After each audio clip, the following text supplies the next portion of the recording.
A new report that comes to us from the World Meteorological Organization. It is warning that extreme weather events are increasing in frequency and severity. The special agency of the United Nations releasing that report today. So let's bring in Laura McQuillan. She's been looking into it for us this morning. So Laura, as you go through this, what stands out for you? Yeah, some pretty stark figures, some numbers in there, Michael. When you look at what has happened in the world over the past 50 years, looking back to the 1970s, right now, 5 times the weather disasters that were seen decades ago.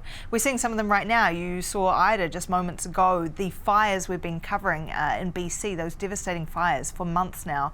The economic cost has actually been even higher over these decades, exponentially growing 7-fold since the 1970s. But the good news in this report is that the number of deaths is far fewer than it was in the 70s. And I want to walk you through what this is and what it means. So the World Meteorological Organization looked at some 11,000 weather disasters that have taken place between 1970 and 2019.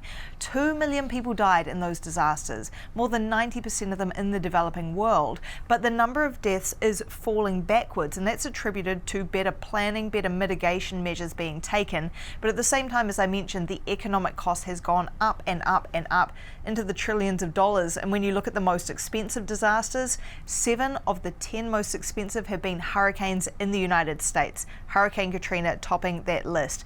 So the warning from this report is that we are going to see more disasters. There's going to be more damage. It's going to cost a whole lot more, and steps need to be taken to offset all of that as we look towards climate change in the future, Michael.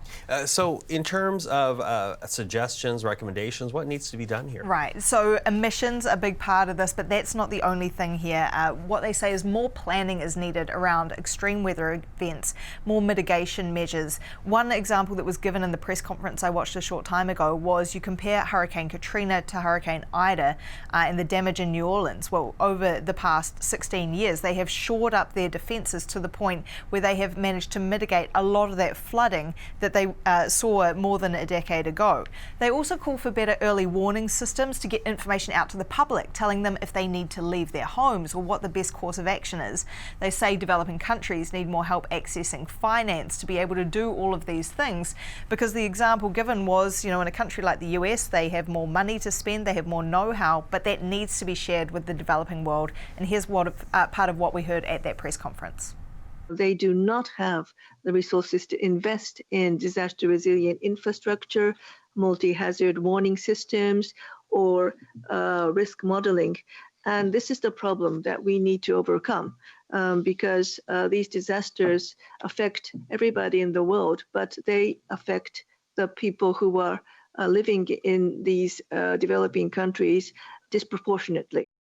So perhaps a two-sided call here for those wealthier countries, the G20 countries, do more to slash their emissions to help offset the impacts of human-induced climate change.